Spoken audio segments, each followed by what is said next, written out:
In a surprising twist, YSL Judge Glanville shocked the court today when he relented from his efforts to block his recusal hearing.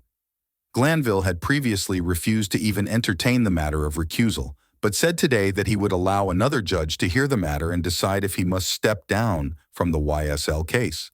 Glanville also removed the show cause order that he had placed on Woody Copeland's former lawyer, attorney Bumpus. Watch the entire dramatic hearing here. As you all are made aware of, last week the court was going to do an in-camera review of the ex parte proceedings on June the 10th of 2024.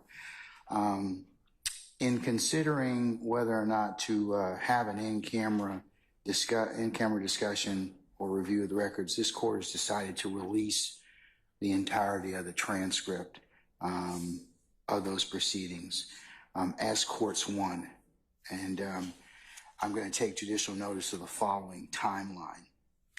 On Friday, June the 7th, 2024, Mr. Kenneth Copeland was granted immunity from prosecution pursuant to 24-5-507A, and that'll be marked as courts 2. So the transcript will be court 1.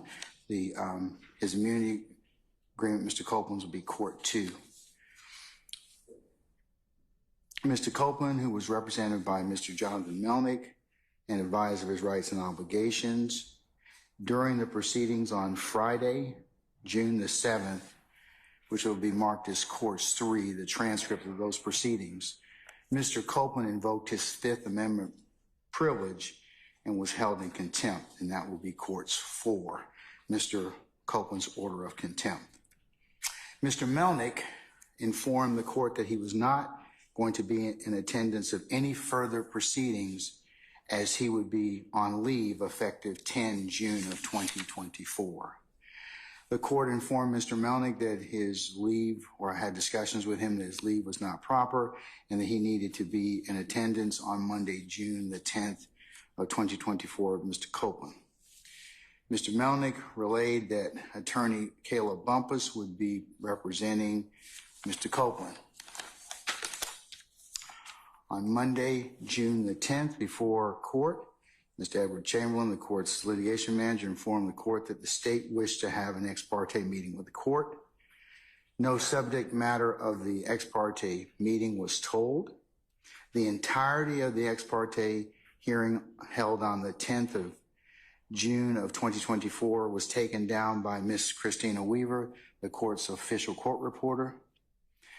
This ex parte hearing was held in chambers starting at 9:10 a.m. Present along with the court were Ms. Caleb Bumpus, attorney or ADA Ms. Adrian Love. Also present were the DA's investigators, Mr. Long and Mr. Hamilton. The ex parte hearing stood in recess from 9:34 to 10:03 a.m. to await Mr. Copeland's arrival. The ex parte hearing resumed with Mr. Copeland present at 10:03 a.m. Also present were attorney Bumpus, Ms. Hilton, the DA's investigators Long and Hamilton, the court and security personnel, deputies Houston, McPherson, Brown, Sergeant Brown, and Sergeant Hall. The ex parte hearing stood in recess to allow Mr. Copeland to have a private conversation with attorney Bumpus from 10:17 a.m. to 11:28 a.m. The ex parte hearing resumed at 11:28 a.m. The ex parte hearing concluded at 11:31 a.m. The court arrived in courtroom 1C at 11:49. The transcript of those proceedings, starting as of 11:49, or when the court presumed that held the proceedings on 10 June in courtroom 1C 2024, that will be marked as courts 5. The proceeding in 1C commenced on the record at 11:52 a.m. A lunch recess was had at 12:51 p.m. The parties returned from lunch and Mr. Steele informed the court that he had a motion, and that was at 1:46 p.m. In asking then Mr. Steele later that afternoon was held in contempt. However, he was allowed to continue representation of Mr. Williams. The court, in asking Mr. Steele questions of how he received the information that he proffered in open court, was only concerned about the integrity and security of the conversations that were had in chambers, not whether those conversations were the subject of proper ex parte conversations or the sum and substance of what was told to him at that time. Jurors Jurors entered the courtroom to resume Mr. Copeland's testimony at 3:39 p.m. The jurors were excused and exited the courtroom at 5:56 p.m. Mr. Copeland was excused and exited the courtroom at 5:58 p.m.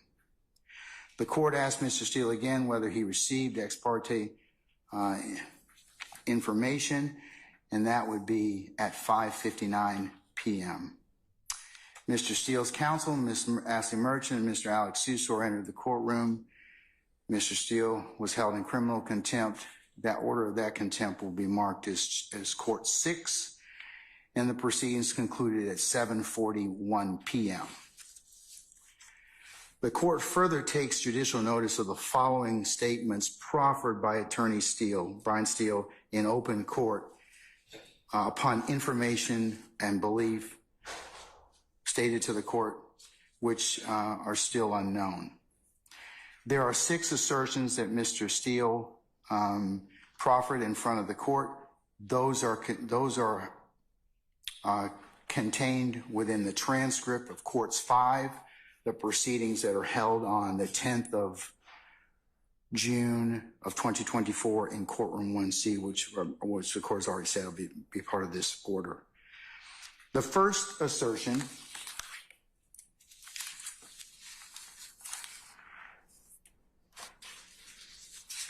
and the transcript bears out exactly what Mr. Steele said, so the court is paraphrasing the 6 assertions that Mr. Steele made.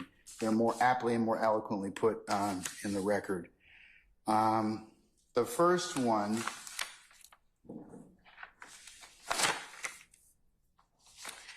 involves his concern that supposedly in chambers, this honorable court reporter, court at times, district attorney or district attorneys before the DA's office, as well as investigators, sheriff, and deputies, Mr. Copeland and his counsel met together.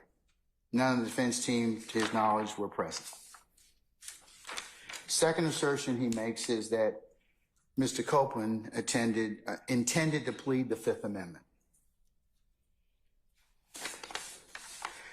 Third assertion is that Mr. Copeland, as a party, was sworn, and Mr. Steele asserted that this particular conversation was, in fact, a critical stage, and that the defendants had the right to be present. The fifth group of assertions involved Mr. Copeland not going to testify. The fifth group of assertions involved what Attorney Hilton claimed or said to the witness, to include the court, involving allegations of coercion and witness intimidation, and that his counsel had the right to be present. And the sixth assertion that was made in open court was that Mr. Copeland admitted to killing Donovan Thomas.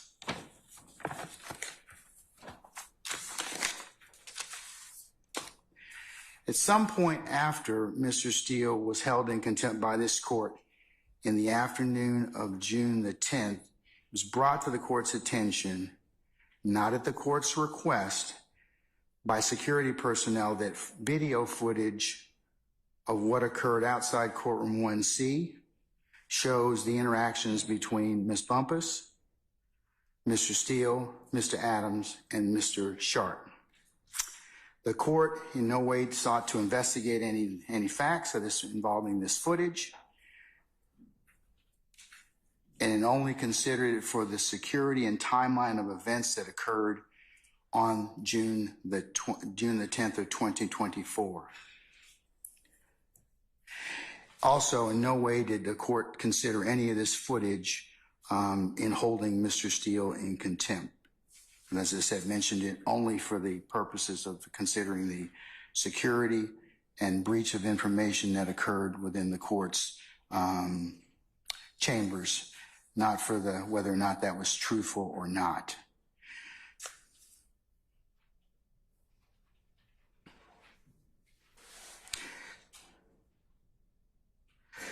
Mr. Steele makes further made three assertions on the 10th of June of 2024.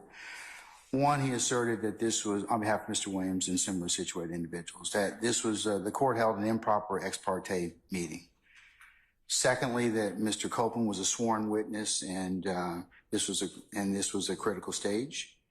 And no, Mr. Copeland was a sworn witness. And third, that he argued that this was a critical stage and that he and the others needed to be present at that point in time to pursue the Sixth Amendment rights of the defendants in this case.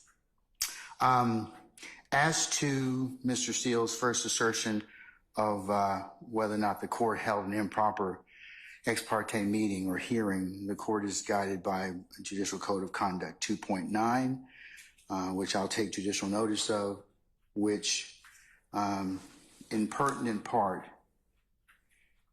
where circumstances require ex parte communications are authorized for scheduling, administrative purposes, or emergencies that do not deal with the substantive matters or issues, provided that the judge reasonably believes that no party will gain any procedural, substantive, or tactical advantage as a result of the ex parte communication, and the judge makes provisions promptly to notify all parties of the substance of the ex parte communication and gives the parties an opportunity to respond. And in this particular circumstance, the transcript of these proceedings was just prepared and is final by my official court reporter, Ms. Weaver.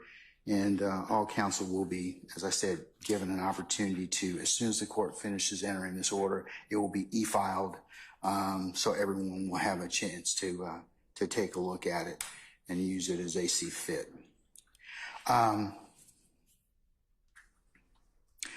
In this particular, and then the last part of 2.9 before the court goes on, if involves in pertinent part, if a judge inadvertently receives unauthorized ex parte communication bearing upon the substance of the matter, the judge shall make provision promptly to notify all parties of the substance of the communication and provide the parties with a reasonable opportunity to respond.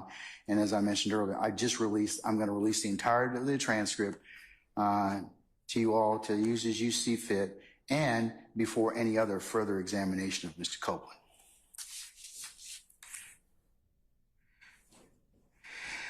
I'll address the issue of the emergency nature of this particular hearing or this particular conference in front of the court. Is that this involves the state's concern as to what Mr. Copeland was in fact told by his counsel, Mr. Melnick, and his understanding of the immunity agreement pursuant to 24-5-507. And that the conversations that were had and the transcript will bear out that no tactical or other advantage or any testimony that was stated during that particular hearing would be anything other than the court and or the state communicating, along with Ms. Bumpus, his lawyer, who was there the entire time, his witness's understanding of his immunity agreement.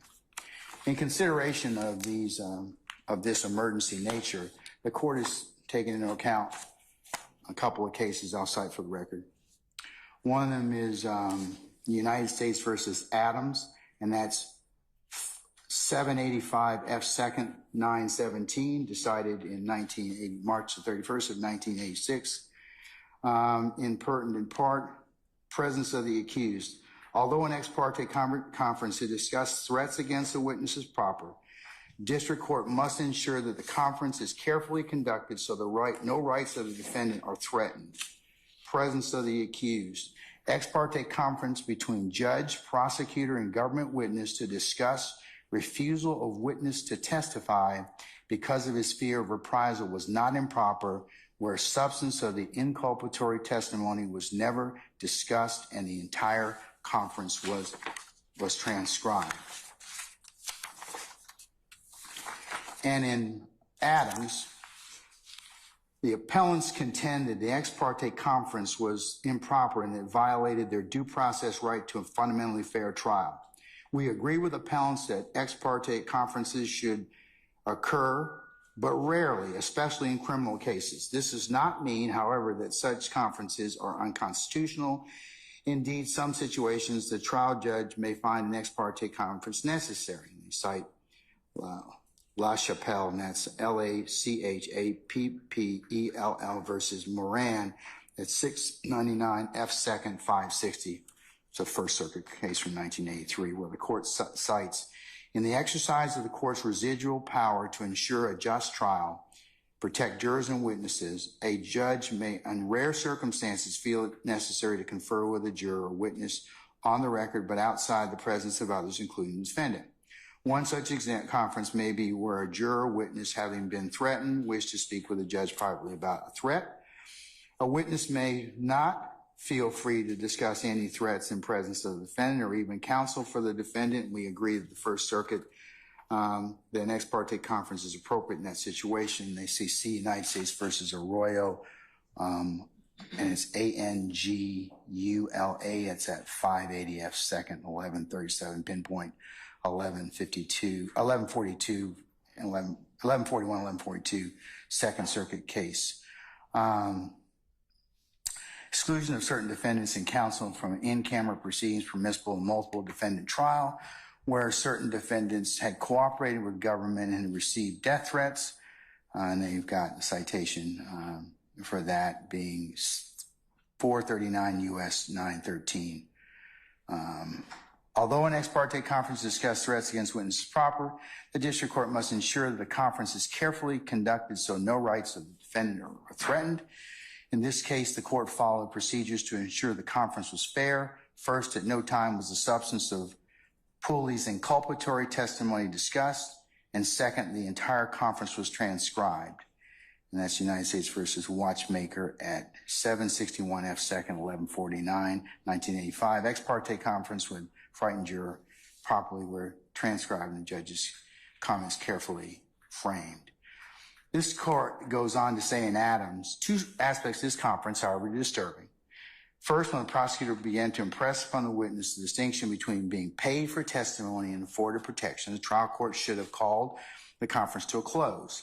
The portion of the record quoted above indicates an attempt by the prosecutor to coach the witness on how to answer questions about inducements from his testimony. The court had already learned all it needed concerning the witness's fears and the prosecutor's plans for protection, there being no reason to participate in such coaching. Second problem occurred where Pooley took the stand. Defense counsel inquired about what inducements had been given for Pooley's testimony, and the prosecutor and Pooley both indicated the promise was the prosecutor would seek to enroll Pooley in witness protection program if he were in fear of his life. Neither related to the prosecutor's pledge to seek immediate protection for Pooley should it be necessary. The exchange occurred before the court, and the court should have made sure that the inducements made as in the ex parte conference were completely and precisely disclosed. Similarly, in this matter,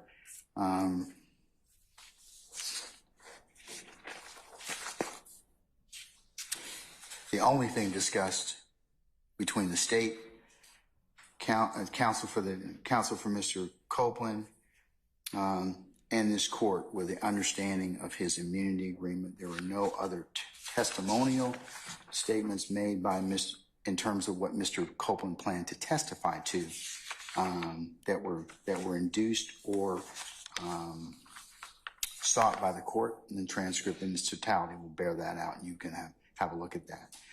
The court's also considered Bruner versus the state. That's 302 Georgia at 6, and this relates to the right to be present and what is defined as a critical stage and under the Sixth Amendment.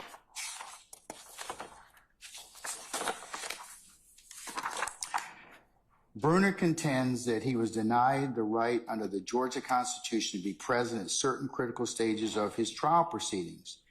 Embodied within the constitutional right of the courts to a criminal defendant's right to be present, see and hear all the proceedings which were had against him on trial before the court.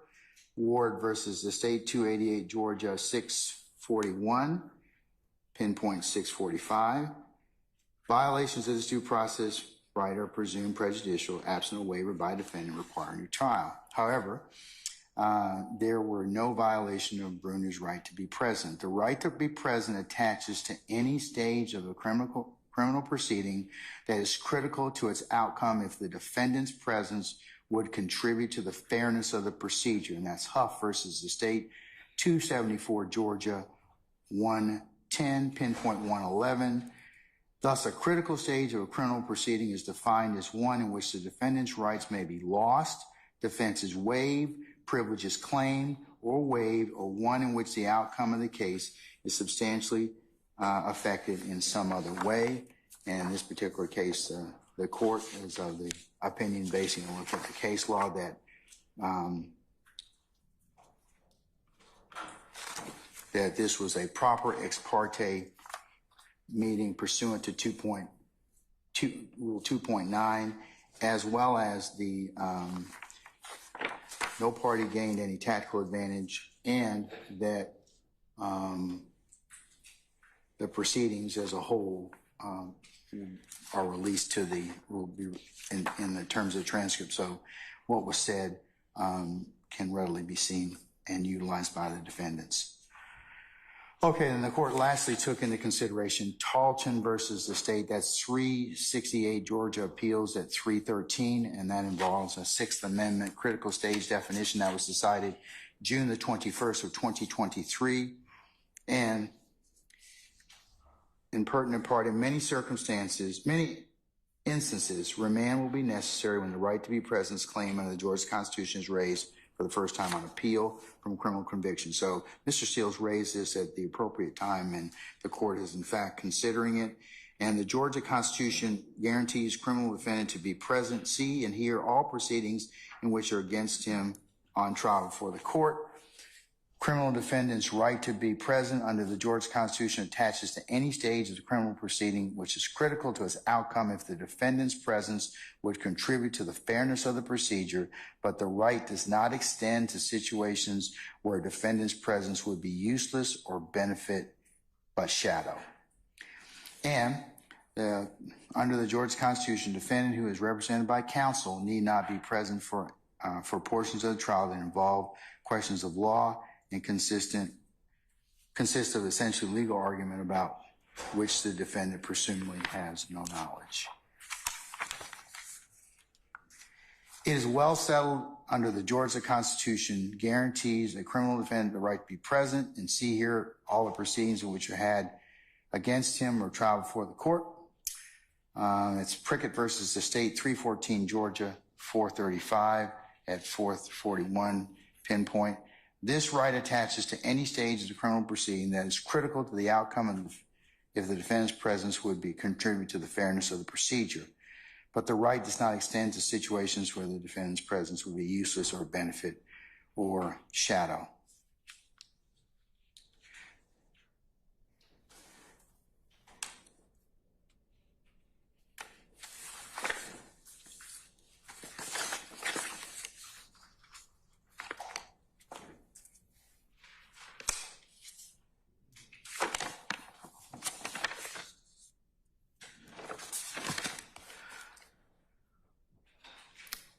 The court further takes no position on whether Attorney Bumpus disclosed confidential or attorney-client matters. The court takes no position on whether Attorney Bumpus violated the duty of candor to other counsels involved in this case. These two questions can be resolved by the State Bar of Georgia and or our Supreme Court. The court further takes no position on whether Mr. Steele, his use of the June 10th proffered information as his use on behalf of Mr. Williams falls within our guidelines as set forth in the Georgia Rules of Professional Conduct.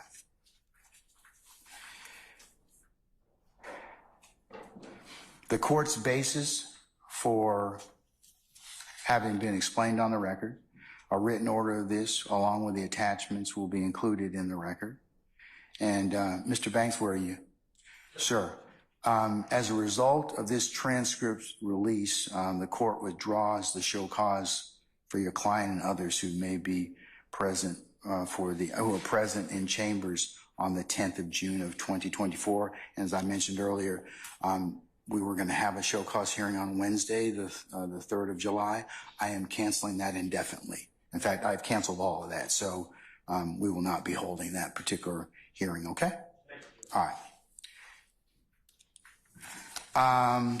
And then then transitioning to the last matter the court wanted to put on record. Upon further review, this court will in fact enter an order sending Mr. Adams and Steele's, Mr. Weinstein, and Mr. Banks' motion to recuse to another judge pursuant to Uniform Superior Court Rules 25.1 through 25.7 in the method and manner prescribed by our local rules. So this written order is entered. I will enter the order transferring it, and until such time as those two things are decided, then we'll be in recess until that time. And we will just inform our jurors that they're until this is, they're not supposed to come back on Monday until Monday anyway. So I will have Deputy Ingram and Ms. Umana indicate to them that they are still on recess and we're continuing to work. So that's all I have for you at this point in time. Okay?